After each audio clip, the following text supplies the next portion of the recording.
Девушки выходят замуж за нагайцев или предпочитают представителей других национальностей? Насчет предпочитают, ты знаешь, это нет, пожалуй. Воспитывают в таком ключе, что замуж надо выходить за своих, за нагайцев. Но по причине вот этого, да, мое мнение, это манкуртизм. Забывают, они не думают. Молодежь, она, да, за счет вообще вот этой глобализации, за счет утраты корней, они не ценят, не дорожат этим. Вот. Браки у нас смешанные с казахами, с татарами, с русскими есть. То есть не всегда далеко с нагайцами, к сожалению.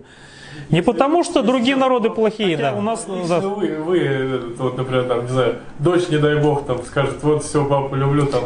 Но у меня так вопрос не стоит. Вы сами знаете, что без согласия отца брак не заключается. То есть там без вариантов заранее. Да, и с детства воспитываю то, что надо за своего выходить. Был случай не так давно. Хотела дочь замуж выйти за представителя другой национальности. Отец сказал, я тебя, выйдешь, доченька, выйдешь, я тебя на порог не пущу. Если бы, как сказать, дело же не в том, что другие национальности хуже, а дело в том, что любой смешанный брак, да, при маленькой численности, это уменьшает нашу численность, да, и разбазаривание генофонда, так скажем, идет. Потому что этот генофонд, это, да, язык, воспитание, все это уходит не туда. Какой толк, например, да, вышла замуж, нагайка замуж за казаха, она их воспитает нагайцами в чем-то, да, но национальность все равно идет по отцу. Отец скажет, хой, сен казахсан, и все. Это уйдет в никуда. Это уйдет, да, будем говорить, что есть родственные связи туда-сюда, да, их на самом деле немало таких браков. Но для нагайцев это не будет, да, не потому что казахи плохой народ, или русские, или татары. Есть замечательные, да, есть такое понятие, как любовь. Но любовь, она проходит, дети остаются, да, и очень много примеров таких, когда как раз пожили лет 5, да, и детей прижили, так скажем, да, не прижили, а получили, так скажем, путем брака детей, да, в совместном браке родили детей.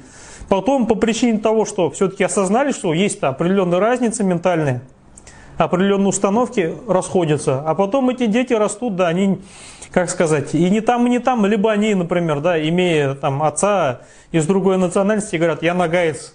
И есть такие очень патриотично настроенные, и тоже мы куда их денем, а все равно, чтобы такого не было, лучше, мне кажется, стараться заключать браки в своем кругу. Опять-таки, не потому, что кто-то хуже, надо понимать просто. Если будут другие, да, большой процент смешанных браков, он уже приводит к тому, что этнос исчезает.